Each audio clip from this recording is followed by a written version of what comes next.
সমুদ্রের মাঝখানে হঠাৎ সব ইঞ্জিন বন্ধ হয়ে যায়। জাহাজ একদম নিঃশব্দ হয়ে দাঁড়িয়ে থাকে। গডজিলা কিছুক্ষণ তাকিয়ে থাকে, তারপর ধীরে দিক ঘুরিয়ে চলে যায়। এই সিদ্ধান্তেই সবাই বেঁচে যায়। এর কিছুক্ষণ আগেই বিশাল দানব কংকে জাহাজে করে নিয়ে যাওয়া হচ্ছিল। মানুষ তাকে পৃথিবীর গভীরে তার পুরনো জায়গায় ফিরিয়ে দিতে চাইছিল, কারণ সে আগের চেয়ে অনেক বড় ও শক্তিশালী হয়ে উঠেছিল। তাই তাকে শিকল দিয়ে বেঁধে একটি এয়ারক্রাফট ক্যারিয়ারে রাখা হয়েছিল। প্রতিদিন ঘুম থেকে উঠে কং রাগে একটি গাছ উপড়ে ফেলত, তারপর সেটাকে আকাশের দিকে ছুঁড়ে মারত। সে বুঝে গিয়েছিল মানুষ তাকে আটকে রেখেছে, এই জন্য তার রাগ দিন দিন বাড়ছিল। মানুষ আসলে তাকে গডজিলার হাত থেকে বাঁচাতে একটি বিশেষ সুরক্ষিত ক্যাপসুলে রেখেছিল, কিন্তু শেষ পর্যন্ত সিদ্ধান্ত হয় তাকে আবার নিজের জগতে ফিরিয়ে দেওয়া হবে। জাহাজে করে নেওয়ার সময় কং শান্তভাবে সি ফুড খাচ্ছিল। হঠাৎ সে অস্থির হয়ে ওঠে, কারণ জাহাজটি গডজিলার এলাকায় ঢুকে পড়েছিল। গডজিলা বিষয়টি টের পেতেই সমুদ্র ফুঁড়ে উপরে উঠে আসে। সে সরাসরি জাহাজে আক্রমণ করে। জাহাজ প্রায় উল্টে যায়। কং তখন শিকলবন্দি অবস্থায় পানিতে তলিয়ে যাচ্ছিল। সময় মতো তার শিকল খুলে দেওয়া হয়, না হলে সে ডুবে যেত। কং পানির উপর উঠে জাহাজকে আবার সোজা করে, তারপর গর্জন করে গডজিলার দিকে এগিয়ে যায়। এতে গডজিলা আরো আক্রমণাত্মক হয়ে ওঠে। দুজনের মধ্যে লড়াই শুরু হয়। গডজিলা পানির নিচে স্বাভাবিক থাকতে পারে, কিন্তু কং পারে না। তাই সে দ্রুত জাহাজের দিকে ফিরে আসে। পরিস্থিতি নিয়ন্ত্রণের বাইরে চলে যাচ্ছিল। ঠিক তখন ক্যাপ্টেন সিদ্ধান্ত নেন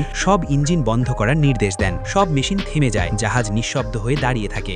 গডজিলা থেমে তাকিয়ে থাকে। কিছুক্ষণ পর দিক ঘুরিয়ে চলে যায়। এইভাবেই একটা ভয়ঙ্কর সংঘর্ষ অল্পের জন্য থেমে যায়।